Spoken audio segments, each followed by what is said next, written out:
All right, this is one of my favorite techniques in the summertime that might surprise you, okay? One bait that I always have tied on is a square bill.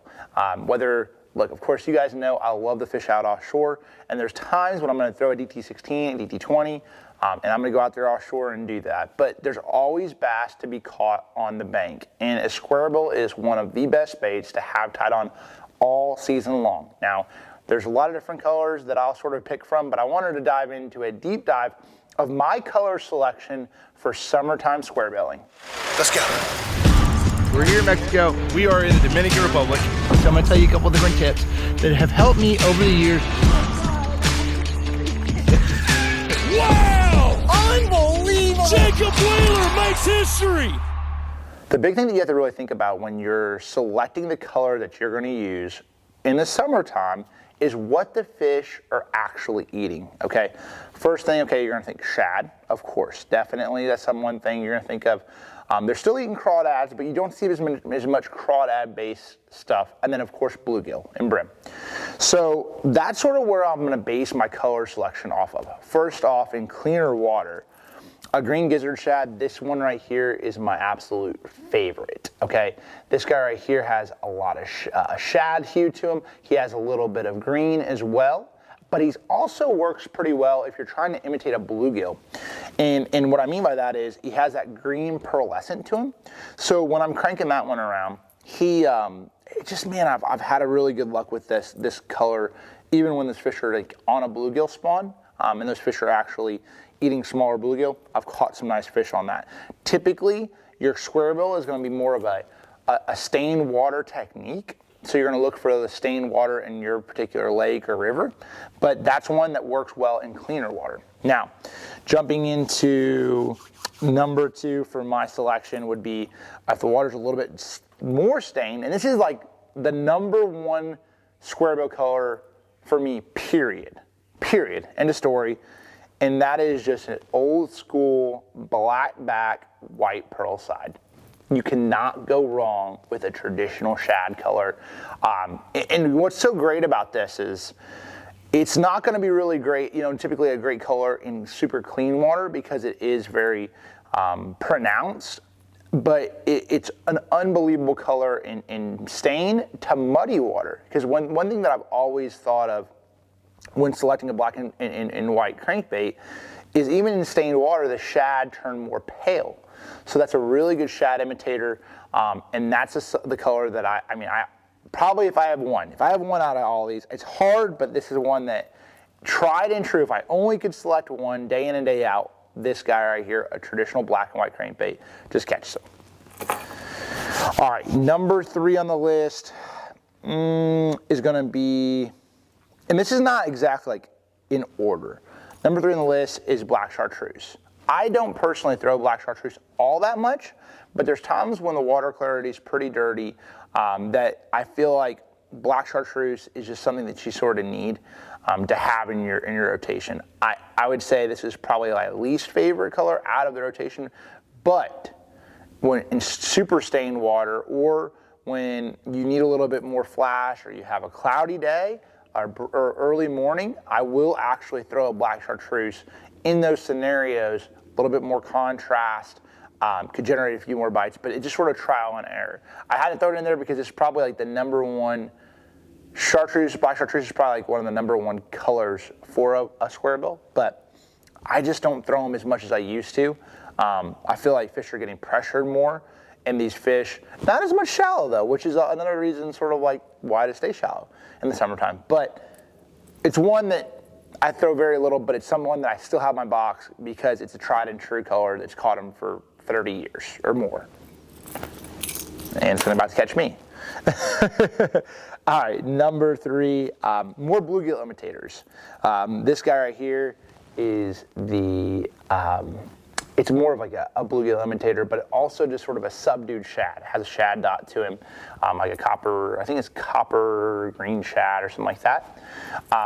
Bluegill imitator, green back, shad dot, just another color that works in that medium water clarity, stained, a little bit of cleaner water. I would say like clear water would be like anything more than 3 feet. I would say like this is like a it's a really good water clarity for 2 to 3 foot of water. Because what you're doing is you're basically like, you're taming down a shad, one, if you're targeting fish that are eating shad with a brown back with that green sides, but it's also, it works well for sort of doubling up as a bluegill imitator. So that's one for sure. Now, this guy right here was a tough one not to pick. I think it's called Brutus. Hold on, I think I have one right here. Bruise citrus shad is actually what this color is called. And these are all Otts, Rocco, square bills. These are square bill that I've thrown for the last year and a half and had a lot of success with. Runs about 4, right at 5 feet deep. Works really well. But Bruise citrus shad, to me, is as pretty as they get. And it has like a chartreuse belly to them. This is like my #1 stained watercolor, other than like, it would be hard toss up between these guys, you know. Obviously, I said one color. This guy's unbelievable, but this color's gotten to the point where it's taking. I'm not gonna say it's taking place of that, but it's one that I'm seeing that I'm throwing more and more and more. Still has a white pearlescent sides, very similar to my black and white, but it does have a little bit more of that greenish brown back. And it's just pretty. It catches a lot of fish, and it's one that I've had a lot of success with. So, Bruise citrus shad, definitely check him out. And then this guy right here is a little bit unique. Okay, so this is my stained water bluegill imitator. I'm gonna see the name of the color. I don't even know the name of this color. I'm sorry, y'all. It's called Brim. It's called Brim. So this is, I mean, that's literally, I didn't know the name of the color. This is my stained water bluegill imitator right here. When the water's like a foot of visibility, or really pretty stained, I'm gonna throw this color over, maybe a black chartreuse is more of like a shad imitator for me. I feel like that's more of like a stained water bluegill imitator. And so that's just really the rundown of the crankbaits that I'm gonna select in the summertime. Remember, forage is definitely a huge deal when selecting your colors and your crankbaits. I mean, there's times that, I'm not saying you can't go out and throw a red classic crawdad, classic crawl crankbait. I'm not saying you can't. But these are the ones that I've had luck with over the years. And it's something that when I try to, I feel like does color really, really, truly matter is always a question. And I'm going to say like 60% of the time, I'm gonna say 60% of the time, it does not matter that much. I will say hues matter. So like, for instance, I'm gonna give you guys a rundown.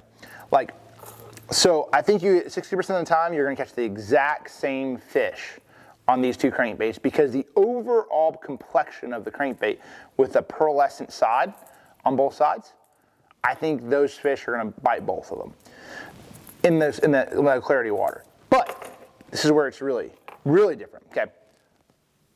Cleaner water, if I were to throw black chartreuse or throw this color, like the green gizzard, I'm gonna generate a ton more bites on green gizzard, typically, not always, typically, than I am on the black chartreuse.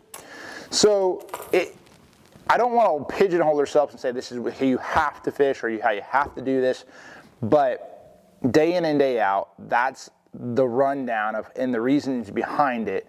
What I personally, I think the more the stained water, the more, it's like white, chartreuse, black, and then your brim color, and of course, if you want to like throw the bruise, or what is it, bruise citrus shad? Bruise citrus shad. All right, we're gonna stop that right there. We could go on and on and on and on about different colors in this scenario and that scenario, but overall, these were the ones that worked for me, and I wanted to pass it along to you all. If I missed a crankbait color that I need to add to my collection, drop a comment below. Thank you all so much for watching. We'll see you on the next one.